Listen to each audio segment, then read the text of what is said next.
First 2024, a Korean YouTube channel by means of the Call of Hell Garage. The identify itself is already a chunk bizarre. It's someone's complete name, Pakibum. Did you suspect that I would not discover you?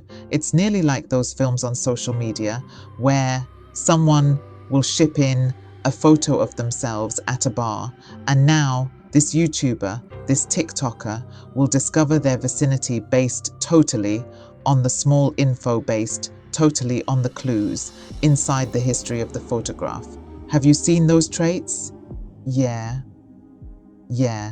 It feels type of like that at the start. Look, however, it's far not anything like that, due to the fact Pakibum by no means wanted to be found ever.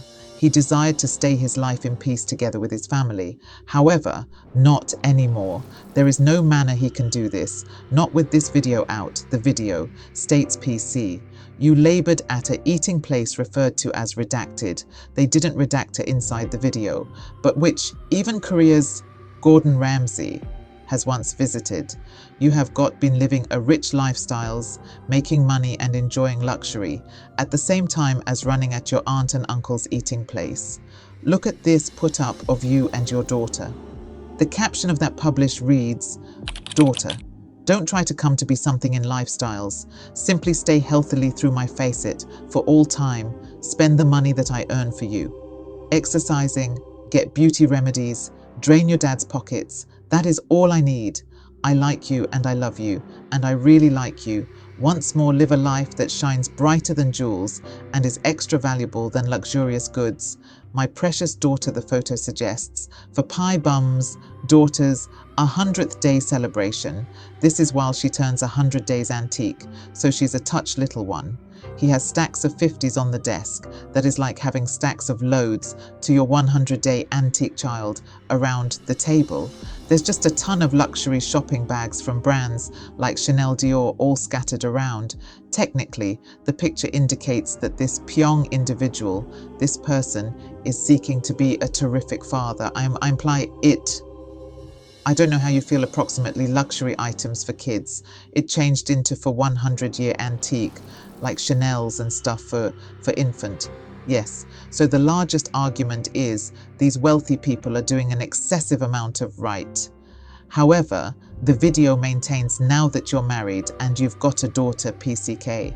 There are things that you need to defend. Do not you plainly Pakibom does not even consider what he did in the beyond. And the YouTuber asked the target audience the query, is it because the one who hits does not bear in mind, but the one that receives hit does? After this short 3-minute YouTube video goes up right away, that picture of Pim's daughter. The 100-day birthday celebration is flooded with feedback. Human beings are commenting, I hope she receives taken far away from you. I hope you can by no means see your own daughter again. What's your daughter going to consider you? I can't wait till your daughter gets older. And we all inform her what you probably did. Horrible father scared on the idea of what sort of dust father you are to a daughter. And some of them are just uncalled for. I hope the identical issue you probably did, it occurs to your daughter. I imply, what are these humans speak me about? Why does it appear like overnight all the Korean netizens have flocked to this random dad's Instagram page? He's now not a superstar. He is no longer famous. So why are humans leaving these such harsh feedback on this random man or woman's picture? Because the now since taken down YouTube video said now Pakibam, who become referred to as the principal culprit. Within the Miryang incident, he knocked the victim unconscious with an iron pipe and gang essayed her with 12 of his buddies. He filmed the incident to apply as blackmail. This Pakibum is a surely despicable person. 2 decades in the past, Piseke changed into the hoop chief for the mere younger 44 case, where 44 excessive faculty college students blackmailed, tortured and essayed a touch center faculty woman for over a year.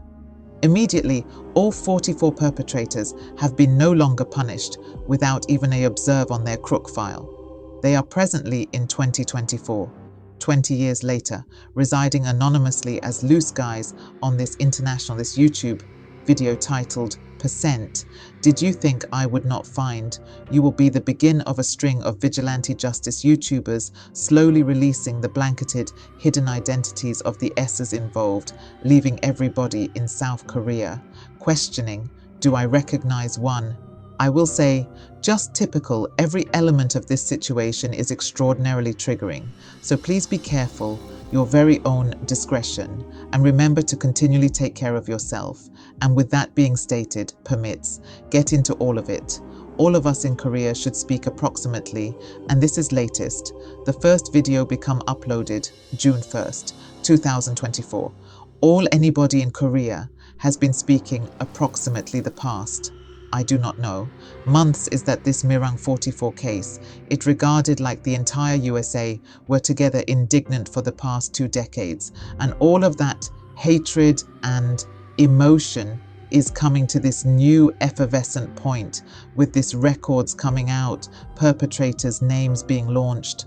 I trust that up till this factor, for the beyond 20 years, humans have been kind of retaining directly to this desire that possibly the perpetrators might already be arrested for other crimes, perhaps that they had low lives, no future, no careers, no happiness, no families. However, no, this is confirmation through YouTubers that they're residing well and better than maximum residence. Sa. This is a fake call. Sarah turned into one in every of the one's people. Sarah's entire family took this information quite hard. They're looking it unfold on YouTube. They've not anything to do with the real case. However, Sarah's youngest sibling was a victim of sexual harassment, and the offender were given off and not using a punishment. The entire circle of relatives, they just have this horrific flavor of their mouths. We recognize Sarah's story due to the fact she put up it to an internet forum like Reddit in South Korea. She writes, however, my fiance's whole reaction to the aspect has been very peculiar. To offer you some history. She met her fiance 4 years in the past, at the same time as they have been both volunteering at this enterprise for Instantly Cats.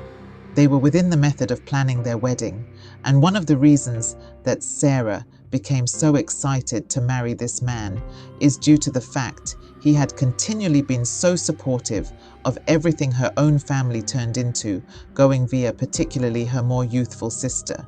But when this Miryang 44 news breaks, he's type of agitated by way of the entirety, almost condescendingly poking a laugh and dogging on her circle of relatives, stating, oh, your dad and mum are maintained preserving up with the most recent updates due to the fact they are retired. They have got nothing better to do. They haven't any lives. They want to get a hobby.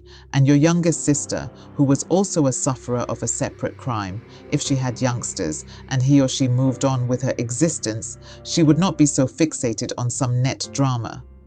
Wow, Sarah writes on the web, publish at the start. I puzzled why he would say such matters. However, as his complaint intensified, I was bowled over. I said, are you protecting them because you are from the identical fatherland? I suggest maybe you have a whole lot of delight of being from that area and not wanting that city to appear badly on a national, possibly even worldwide scale.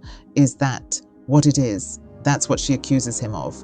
And he freaks out. He throws the soda that he was drinking and simply suggests her a facet of him that she had in no way seen in 4 years. That is what she says. He attempted to punch and kick her. That night, Sarah said she became pissed. She commenced screaming at him. Oh yeah, you need to hit me, move beforehand, hit me. Her fiancé ran out in anger, and Sarah was so flabbergasted, clearly just no phrases. She calls her sister, tells her sister what's taking place, and her sister idea it's far extraordinary. He's from the same place of origin, and he is the identical age. His response is bizarre. What if I do not know? It is bizarre.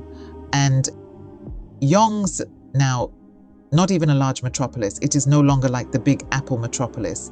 There have been at one factor like 100,000 residents. It's a small metropolis, the two sisters, determined to confront him day after day. And Sarah's fiancé admits excellent. He wasn't one of the 45 earlier than that, essayed the sufferer, but he was a part of the bigger organization that knew approximately it. And he had visible videos of the essays. He begged Sarah, "But I am no longer that kind of individual. You recognize me higher than everyone. Please come on, my family. We're all Christians." Sarah stated she broke off the engagement and moved in with her sister. The complete weekend, he and his dad and mum have been blowing up her phone, looking to get her to alternate her thoughts. And she's disgusted. She's writing this due to the fact, judging via his reaction, he desires the entire global to recognize that he has no remorse. And those perpetrators which might be being outed, they likely do not care either. They don't have any shame, they have no remorse, no guilt. They may be just pissed. She says perpetrators in no way trade their minds, or surely repent, certain he can also have now not been one of the 44, which can be worded 14-year-old Hannah, also a faux call. However, he's still a monster without regret. 14-year-old Hannah turned into simply discharged from the hospital. This is back in 200, for she still had bruises that had been within the process of recovery scars all over the lower half of her frame, and this complete laundry list of pills that she become purported to take every single day. She's no longer feeling suitable. She desires rest. She's in deep in sleep when she hears this rustling, subsequent to her shuffling. She's groggy. She opens up her eyes, and there may be this center-aged lady kneeling next to her, looking ahead to her, to wake up while Hannah makes eye contact with this woman. This girl starts sobbing. She has in no way visible this girl in her life. Who the hell is this female? It's now not her mother. It's not her aunt. She does not know this man or woman. Hannah calls for her dad. No person comes in. This center-aged lady is on her knees, just crying, inching closer and nearer. Hannah, do not. You feel sorry for your opa, way large brother in Korean, but it may be applied to all people, so it does not. Should be a relative. It may be carried out to any individual who is some months older or a few years older than you at the same school. Do not. You feel terrible in your opa, even just that announcement. Your opa is you are symbolizing a very near dating, for being in detention. Look, sign this petition to get him out sooner. And Hannah, can help you marry him. We can arrange for it whilst he gets out. Hannah failed to recognize what to mention due to the fact sitting in front of Hannah is the mother of a excessive faculty boy, the mum of one in all. Hannah's 44 years. She's supplying Hannah the quote, threat to marry her R-worder. That is crazy request. A few months previous to that, Hannah becomes sitting in front of the police officer, looking him flick off any other piece of ash from his cigarette onto the ashtray. The whole room almost felt thick with the smoke. 5 packs of cigarettes in 8 hours. The odor, the smoke, the nauseating questions. It turned into a lot for Hannah with the aid of the way that is, all from Hannah's current interviews that she did, wherein she is nevertheless nameless. She said she had to put up with this for 8 to 10 hours, according to Day, for the beyond 8 days of non-forestall thinking. She's 14. Tell me once more how it all befell, exactly start from the pinnacle. One extra time, it began a year ago. While she was 13, Hannah became approximately to slam the telephone down. She's at domestic at the telephone, and she's approximately to show it off, whilst a voice on the alternative line is like, wait, she become trying to call a friend of hers. However, she misdialed the smartphone quantity by means of simply one quantity, and this random guy picks up, and he sounds approximately her age. He has a very younger voice. Wait, and they try to make small talk, and telling her your voice is pretty, and he is an excessive schooler from Miryang, which is set an hour away. He sounds very ordinary, certainly not anything special or a standout. However, he asks her to hop onto the web chat room that he is in as a way to speak greater and simply grasp out. It's not even a one-on-one online chat room. It's a massive institution chat, wherein a group of random high schoolers from some of these different cities gather together, and that they just hold out, they just speak about their day. They communicate approximately what's taking place of their metropolis. It is nothing astonishing. So for 6 months on, and rancid Hannah would just hop on, speak to this boy, and he is an 18-year-old named Percent Pakyong, actual name. Yes, now, the men maintain encouraging Hannah to come back, join up at Miryang, or as a minimum, meet them as soon as right. And South Korea is pretty small, so if you live in a one-of-a-kind town, it's now not like the US where, oh, I meet a web pal.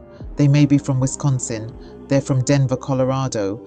It must take so much out of me to go meet them from the East Coast, South Korea. It's very casual to satisfy up with online friends. And then there may be a variety of public transportation, so that is clean. Yes, and prefer. This is not anything new or loopy. No one's jogging away to a one-of-a-kind town to fulfill someone in private. You just hop on a bus and also you meet them after faculty. Hannah says, we had been younger, we by no means met up with boys before. We had in no way been out of our city of Yusum before, so we were a little reluctant, but we decided permits just cross, see their faces, communicate, perhaps devour, and are available lower back. Who's we? So Hannah has a touch sister. It really is 365 days more youthful. She became also in the chat rooms. I believe they had been sharing one PC. Although so I do not know in the event that they had distinctive bills, or if they were simply sort of all striking out together. MH. So the two of them, Hannah and her little sister, they take this bus to Miryang, and the idea they might especially be seeing Percent that day, but as an alternative they're greeted now, not just with the aid of PC, however, with some of his buddies too, simply ready, and that is 6 months in to speak me. Sure. Okay. And so they understand plenty about every different, and also they're 18, they are above of age, they are, you understand, they truly has loads extra influence on the gross. And really, even when they get off the bus and they see Percent's buddies, nothing about them provide off any terrifying energy. All of them just seem like ordinary, excessive faculty men, just people you'll see inside the hallways, simply older seniors perhaps. But the police, they're caught on this one detail. They maintain asking. So you went to go play with them. The police are asking Hannah, which that is a large part of the case later. The phrase play receives added up loads in connection with Hannah. Simply one time going out to satisfy and hang out with a guy. The phrase play goes to have a dramatic impact within the courtroom, lawsuits. Hannah explains, I would not say play. I just want to hang out with them.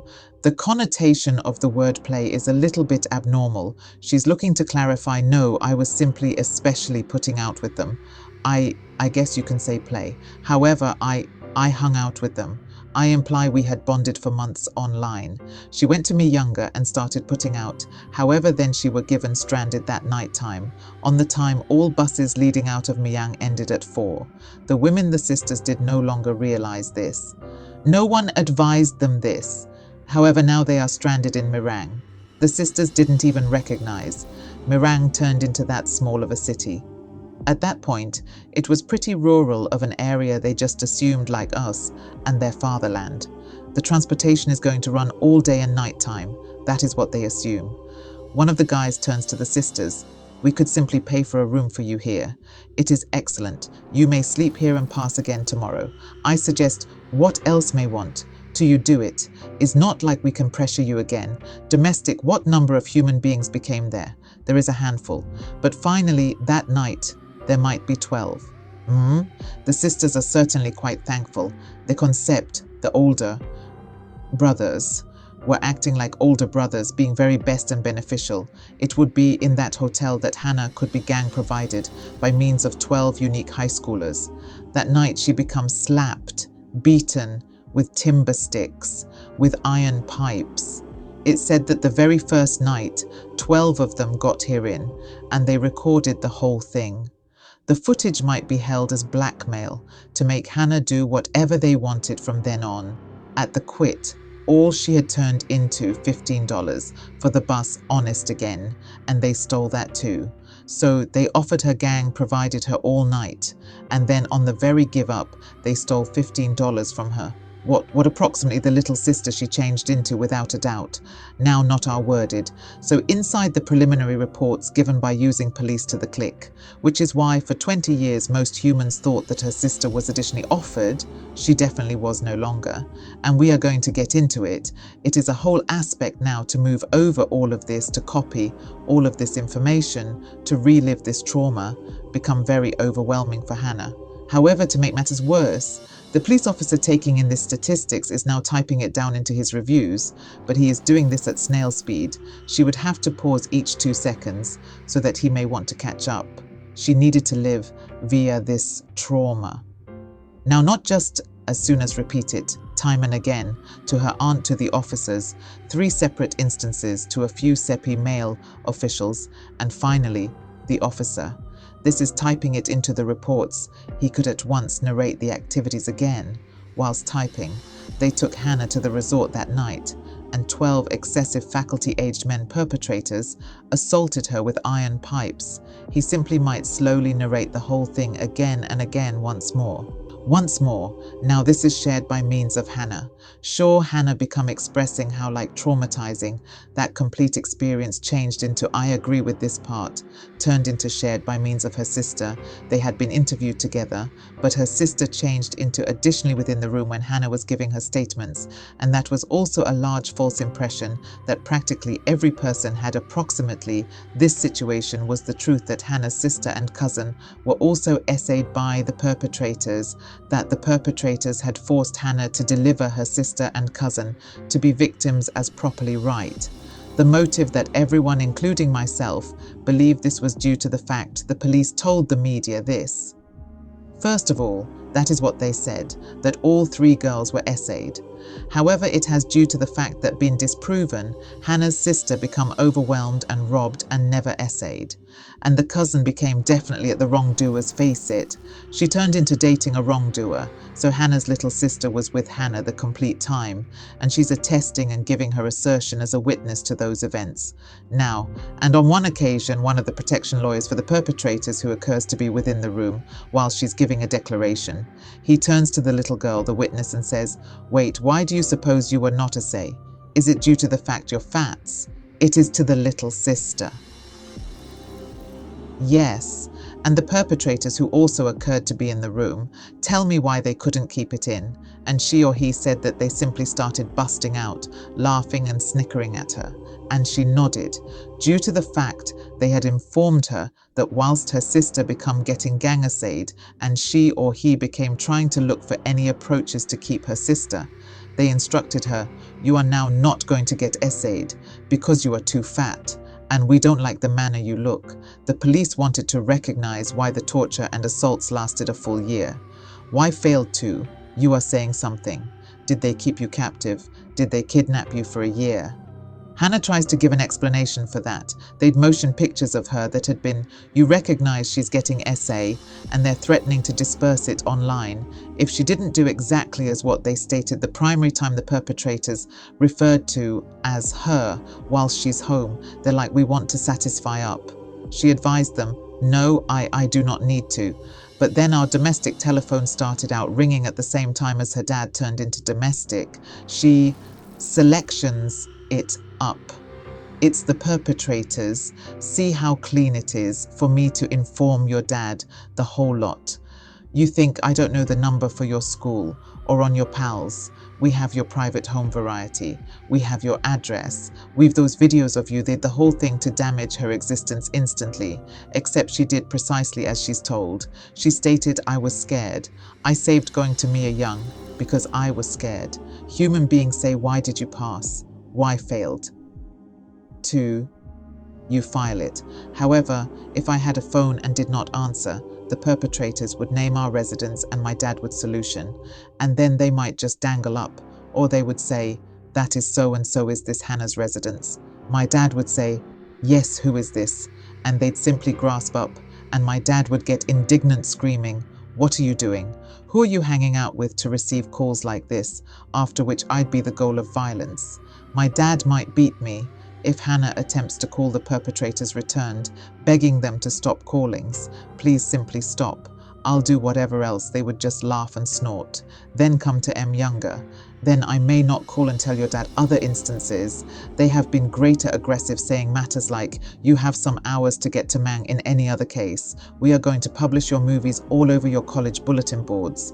All people's going to recognize what you probably did. And this is all coming from Percent and his pals. All of his buddies get concerned. So she failed to understand that a number of these videos had already been posted online on shady websites, with views coming in from Japan, China, and the United States, as well as South Korea.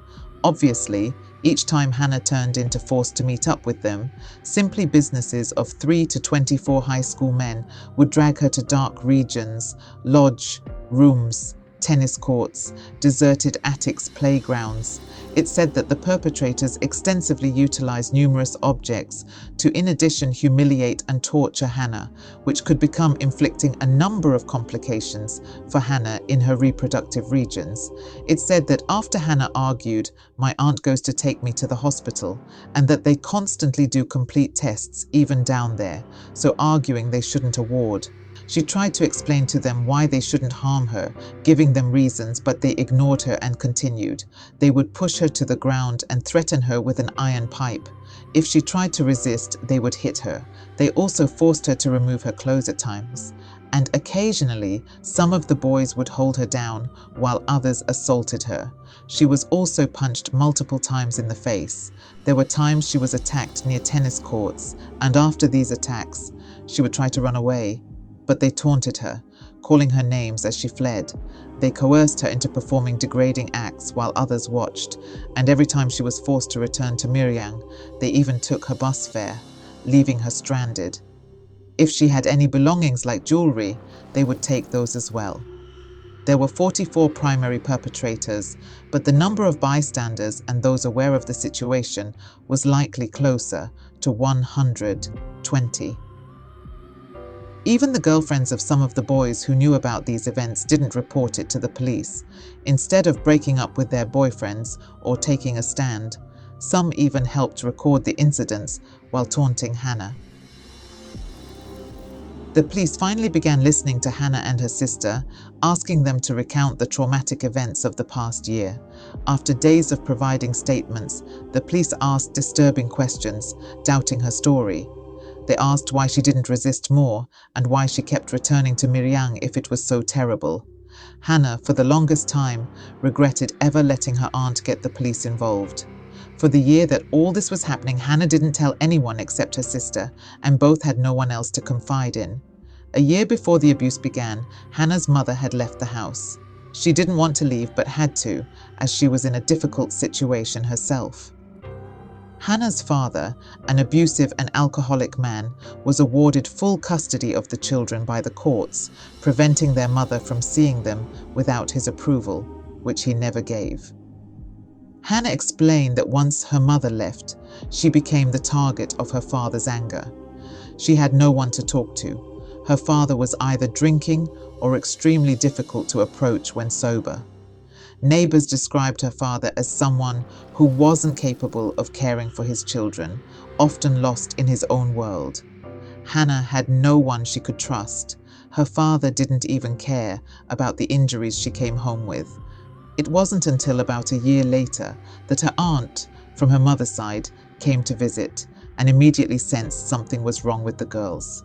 Of the remaining 14, 13 were not prosecuted because at the time in South Korea, assault was treated as a civil matter, meaning the victim had to press charges for a trial to proceed. The burden of proof was placed heavily on the victim. In some cases, when Hannah described what happened, the police interpreted her statements as factual rather than accusations, arguing that she hadn't explicitly stated her desire to press charges. This technicality led to the dismissal of 13 cases. Many believe that the parents of some perpetrators were influential or wealthy, which may have put pressure on the police and legal system. The town of Miryang also appeared eager to settle the matter quickly, fearing the damage to their reputation. This resulted in what many saw as prioritizing the perpetrators' futures over justice for the victim. In court, the defense lawyers argued that even referring the boys to juvenile detention was excessive. One attorney questioned why the victim would continue to return to Miryang if the events had truly traumatized her. Legal experts pointed out that the judge's language and reasoning were not typical, and the fact that the perpetrators were not charged with any crimes related to recording the assaults was also perplexing. Despite the production of explicit videos being illegal in South Korea, the judge instead blamed the availability of violent online videos, arguing that the boys were simply immature minors who had been influenced by what they saw online. The court ultimately decided to be lenient, citing the perpetrator's futures and claiming that the victim had recovered from the trauma without providing any evidence to support this. In reality, the victim was far from okay, suffering from significant trauma and psychological distress. Nevertheless, all 44 individuals were allowed to go free without any meaningful punishment. Hannah's father later admitted in interviews that he had settled with some of the perpetrators' families, which many believe influenced the court's decision. This settlement, combined with the judge's focus on the futures of the perpetrators, resulted in a lack of accountability for the crimes committed against Hannah. Hannah did not forgive all 44 of the perpetrators, but she did forgive some of them. When her father was asked how he could forgive them as the victim's father, his response was shocking. He explained how he had received a total of $35,000 in settlement money, which, in his own words, was nothing.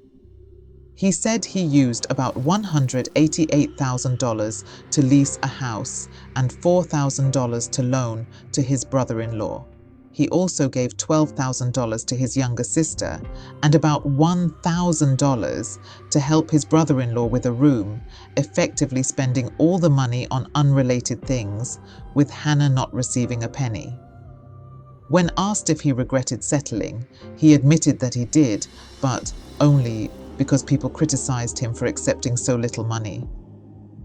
His regret wasn't about the injustice or the impact on his daughter, it was about not asking for more. Despite all 44 of the perpetrators eventually being released without punishment, Hannah had to move from her hometown to Seoul with her mother and sister in search of a new school.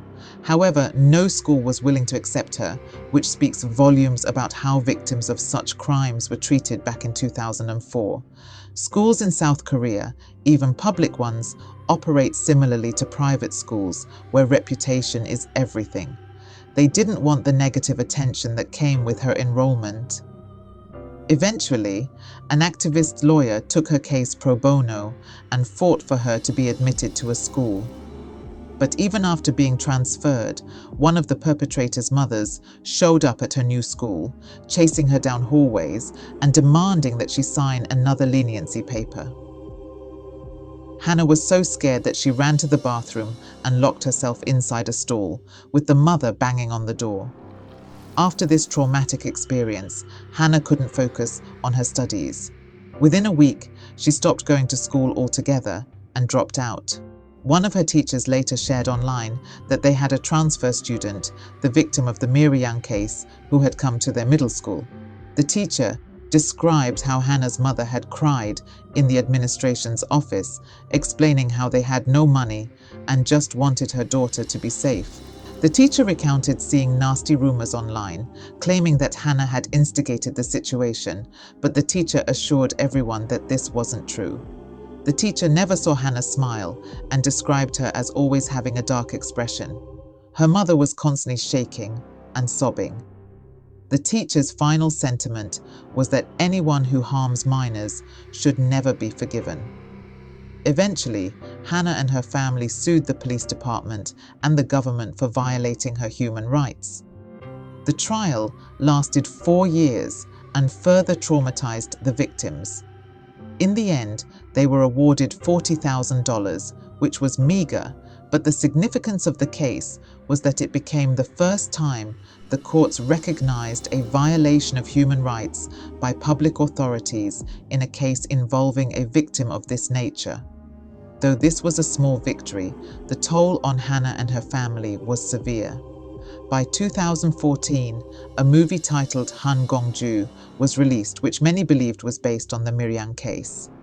The independent film was a huge success, screening in over 200 theaters across South Korea. Despite its tragic ending, viewers comforted themselves by assuming that the real-life victim, Hannah, had recovered and moved on. However, the reality was far from this. Hannah stated that she had not lived a single day without medication since the incident. She and her sister were unable to graduate high school and had been undergoing psychiatric treatment for the past 2 decades.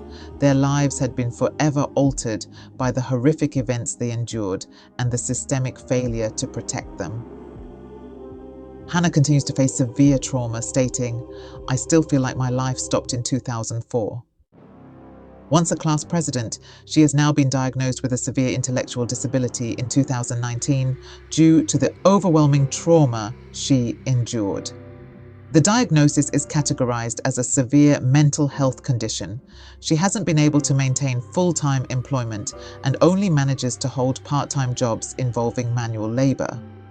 In stark contrast, many of the perpetrators are reportedly living well.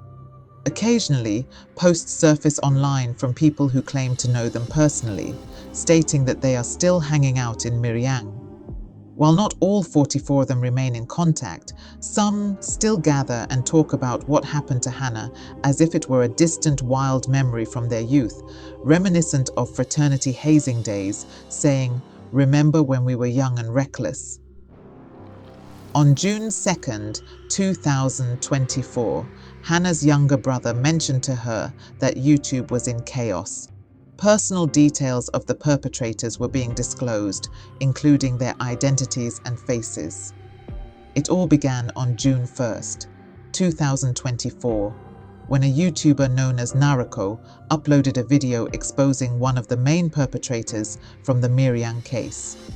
In the video, Narako directly addressed one of the culprits, challenging them for their actions. This revelation was shocking for Hannah and her sister. Up until this point, they had avoided all media regarding their case.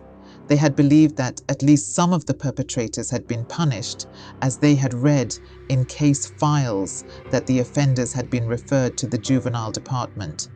They mistakenly assumed that meant detention, not realizing that all of the perpetrators had walked free without a criminal record. Neither the police nor the judges had informed them of this, and they found out only recently through the resurfaced YouTube videos. Hannah explained, "I thought referral to the juvenile department meant detention in a juvenile center. I thought, at least, they would be punished for their crimes in that way." But as they reviewed the court files, they encountered phrases like "no right of prosecution" and "lack of victim testimony." These terms confused them. Hannah testified repeatedly, so how could there have been a lack of testimony? After 20 years, Hannah is now seeking the full truth. She wants to understand the investigation and trial process, stating, "No one explained any of this to me back then. I was 15 and I didn't understand. But now I want to know." When she requested the case files and related documents from the courts, they refused to provide them, citing privacy concerns. The only information they would release was a recap of her previous statements, with no details about the perpetrators or what the judges and prosecutors had discussed. Hannah was told that to obtain the court documents, she would need to get consent from all 44 perpetrators. She remarked, "It's like nothing has changed in the last 20 years. They're still playing the same game." She questioned, how can they look a victim in the eye and say, "I need to get consent from all 44 perpetrators to access the court files in which I am the victim?" "I don't understand why I can't see them. I still wonder why I don't have the right to know." After the first YouTube video, a wave of revelations began, with multiple YouTubers exposing the identities of the alleged perpetrators.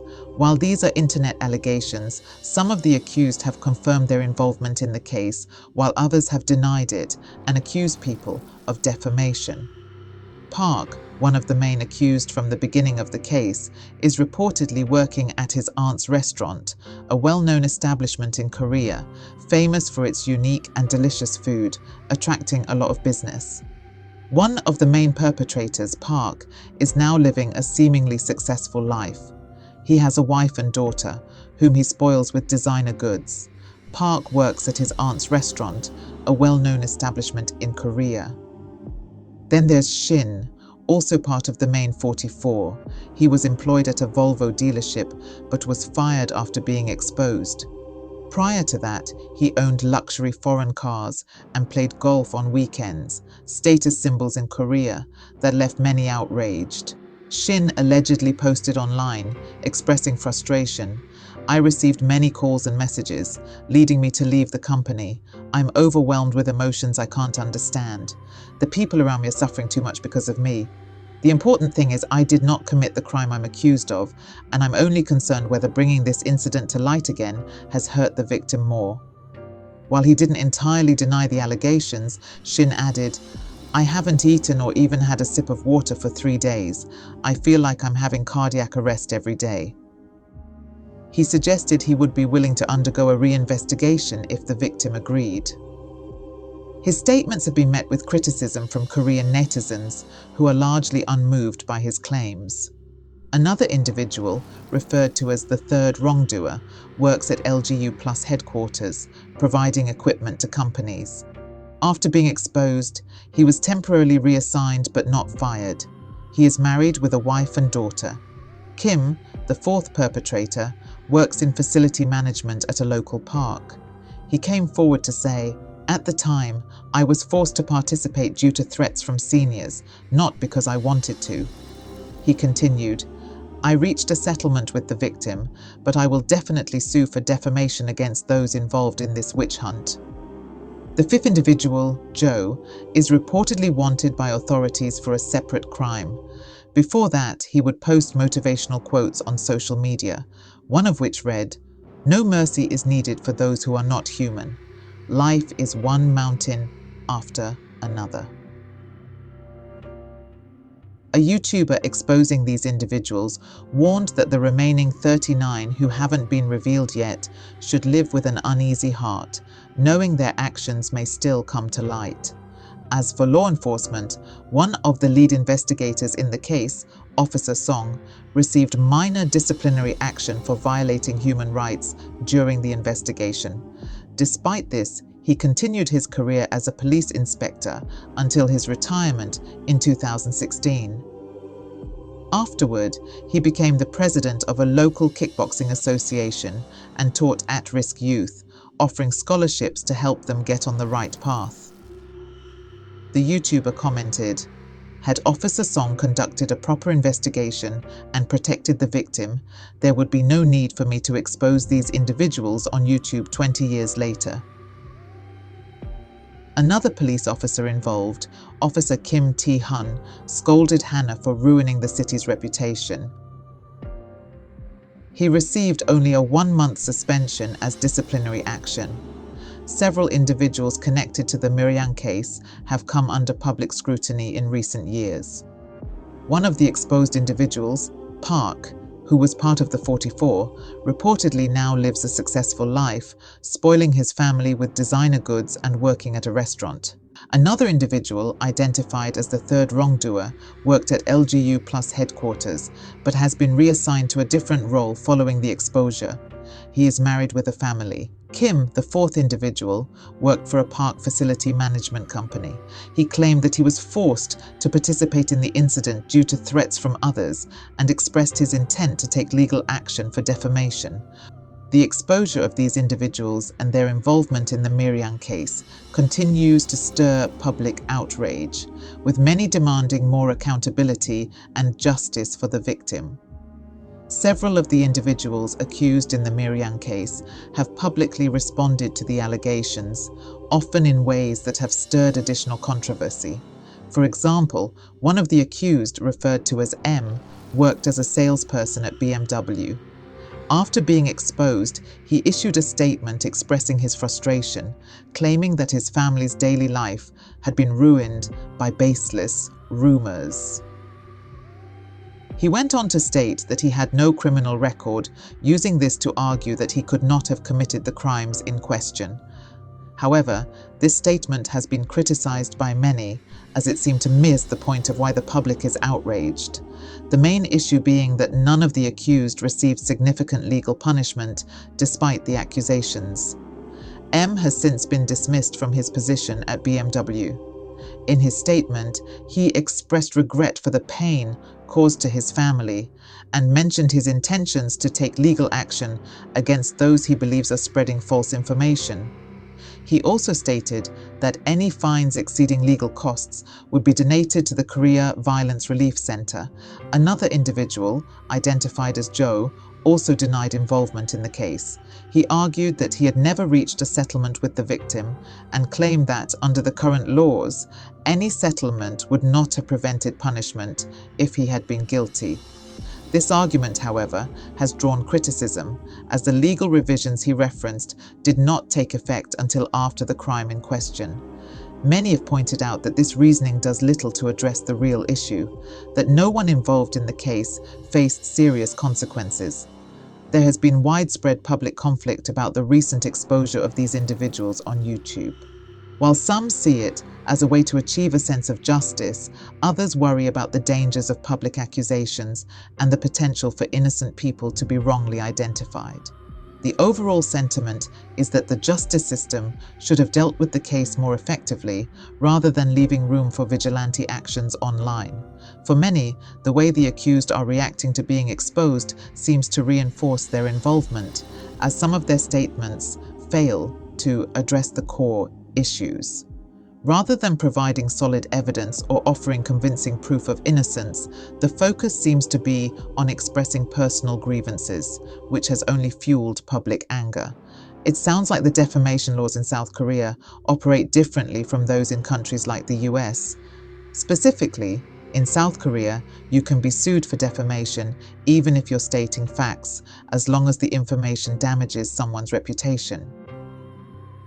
This is quite different from defamation laws in the US, where you generally need to prove that the statements made are false and were made with malicious intent to harm someone's reputation.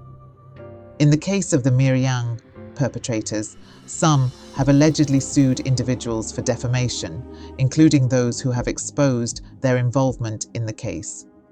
Interestingly, two of the perpetrators have reportedly taken legal action together, and one has even been accused of taking all the money from successful lawsuits, which has led to conflict between them. Additionally, some perpetrators have allegedly offered names of other individuals involved in exchange for not being outed themselves. One notable development is that a former judge who presided over the Miryang case is now representing one of the accused in a defamation lawsuit. This has raised questions about the legal and moral implications of the situation, as well as the overall effectiveness of the justice system in handling cases of this nature. The system allows individuals to sue even when truthful information about their past actions is revealed, which many believe undermines the pursuit of justice, especially in cases involving serious crimes. This segment discusses a series of apologies, denials, and revelations connected to individuals involved in the infamous Miryang case. One of the most striking aspects is how many of the perpetrators, even years later, show little to no genuine remorse. Some have offered half-hearted apologies, while others have gone on to lead seemingly successful lives, hiding behind claims of innocence due to the lack of legal consequences. For example, Joe, one of the exposed perpetrators, stated that the fact he didn't receive punishment means he didn't do anything wrong, which outraged many as it underscored the core issue: the lack of justice and accountability for all involved. Joe, like others, has also filed multiple lawsuits for defamation against those who have exposed him. Other offenders like Kim have managed to maintain their careers or even prosper in certain industries despite the past actions they were accused of. The lack of proper consequences for their actions has allowed some of them to thrive in their lives, making a mockery of justice for the victim, Hannah.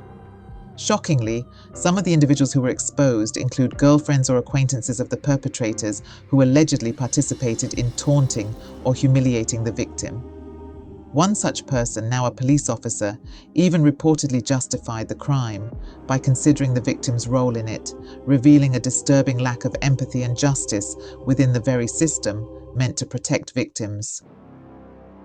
The situation is compounded by revelations of nepotism, such as perpetrators whose families held influential positions, raising questions about the integrity of the investigation and subsequent lack of punishment.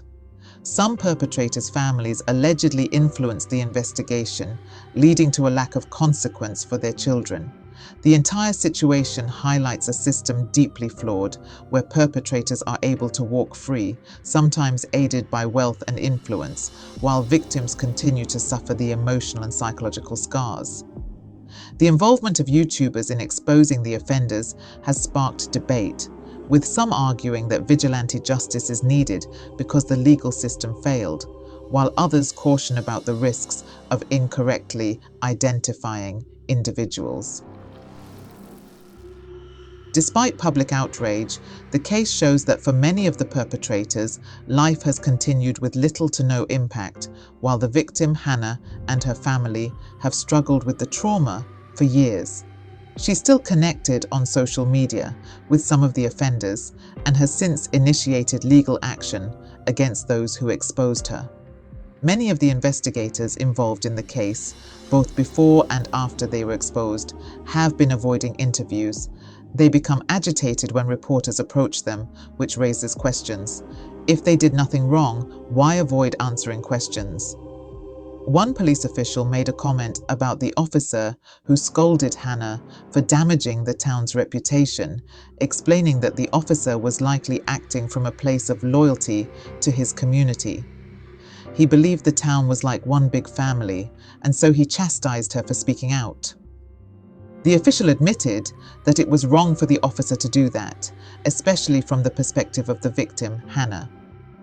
This behavior is baffling, as only 8 officers received any sort of disciplinary action for violating Hannah's rights, and even those were minor at best. A total of 29 individuals, including not just the perpetrators, but also officers, judges, and others involved in the case, have had their identities exposed online. Among those individuals are also friends of the offenders who made cruel comments during the investigation. The offenders themselves, in some instances, have reached out to Hannah, asking her to help make this situation go away. It's astonishing how often the burden falls on the victims to resolve the mess caused by their abusers. One of them even sent Hannah a message saying that the situation has become so big that some of the offenders are losing their jobs while she remains silent. He went so far as to suggest that some of the perpetrators didn't directly participate in the crimes and asked why she wasn't speaking out to clarify this. It's absurd that offenders believe they have the right to ask the victim to help them, especially when the consequences they are facing are long overdue. One can't help but feel that in any just society, such a request would result in a firm reprimand. Yet many of these individuals, when caught, have downplayed their actions. One even claimed that all he did was provide bus fare for the victim and buy her food, as if that somehow minimized the gravity of his involvement. The lack of remorse isn't confined to the offenders themselves. Their parents, too, seem entirely detached from the reality of the harm caused. One parent, when interviewed, exclaimed that everything had been settled years ago and that the children had already suffered enough. She couldn't understand why people continued to bring it up, claiming that others had committed far worse crimes. Another mother denied her son's involvement, despite evidence to the contrary, asserting that he was merely present at the scene and not directly involved. It's astonishing how some of these parents refuse to acknowledge their children's actions and instead choose to deflect and protect them. The parents' attitudes help explain how these boys turned into the people they are today. The case has now led to widespread calls to boycott tourism to the town where the crimes took place, as well as its products and services. The local government including about 80 officials, issued a public apology, with the mayor bowing and expressing regret to the victims and their families. However, many believe the apology only came because the town was facing significant backlash. The YouTubers who have exposed the offenders are now facing legal action from the offenders themselves. Most of these YouTubers use voice distortion and remain anonymous, but some have been identified and sued for defamation. In South Korea, the laws around defamation are complicated. Even if what you say is true, you can be sued if it damages someone's reputation. This creates a paradox where people can be punished for simply telling the truth about someone's actions. One of the more prominent YouTubers in this case, who initially exposed the offenders, claimed to have communicated directly with Hannah's family and stated that they agreed to reveal all 44 names. However, Hannah and her family later said this wasn't true, and that such statements made them fearful of retaliation from the offenders. The YouTuber has since apologized, explaining that he had briefly communicated with Hannah's younger brother and took that as consent. Since then, other YouTubers have continued exposing more information about the offenders, though they make no claim of working with the victims. There are strong arguments on both sides of this issue. Some believe that while the justice system has failed, vigilante justice might not be the answer. There's a risk that innocent people could be named and wrongly accused, and once their reputation is damaged, it's nearly impossible to recover. On the other hand, others argue that if the legal system doesn't provide justice, people will take matters into their own hands. They hope that this public outrage will force the justice system to change and finally hold those responsible accountable. Most netizens seem to agree that this wave of personal revenge is only happening because the justice system didn't do its job. Had the offenders been properly punished, there would be no need for such measures. But now, the situation has reached a point where people are so angry and disillusioned with the system that they feel they have no choice but to seek justice themselves. One comment on the situation criticized both the perpetrators and the victim, questioning why Hannah remained silent for so long. This type of victim-blaming rhetoric continues to surface, despite the overwhelming evidence of the trauma and fear she faced. Meanwhile, other comments express outrage at the leniency shown towards the perpetrators, emphasizing that even after all this time, the pain and trauma feel fresh, as if the crimes had occurred just yesterday. In recent interviews, Hannah and her sister, now in their mid-30s, have spoken out about why they are coming forward again. They explained that as young girls, they believed that their statements would be enough to ensure the perpetrators were punished. But now, as adults, they realize they need to face the truth and the failures of the system head-on. They are no longer the frightened young girls they once were and are ready to fight for justice. Thanks to the renewed attention, many donations have poured in for Hannah and the support center she's been working with since the incident. Hannah has expressed her deep gratitude, stating that she will use the donations to move into public housing and cover her ongoing medical treatments. She has never forgotten the faces of the perpetrators, and she hopes that others won't either. In the end, the Miryang 44 case remains a heartbreaking example of how justice can be delayed or denied, leaving victims to deal with the consequences of their abusers' actions while the perpetrators continue to live their lives. The situation also raises critical questions about how society and the justice system respond to such heinous crimes, and whether public outrage will eventually lead to meaningful change.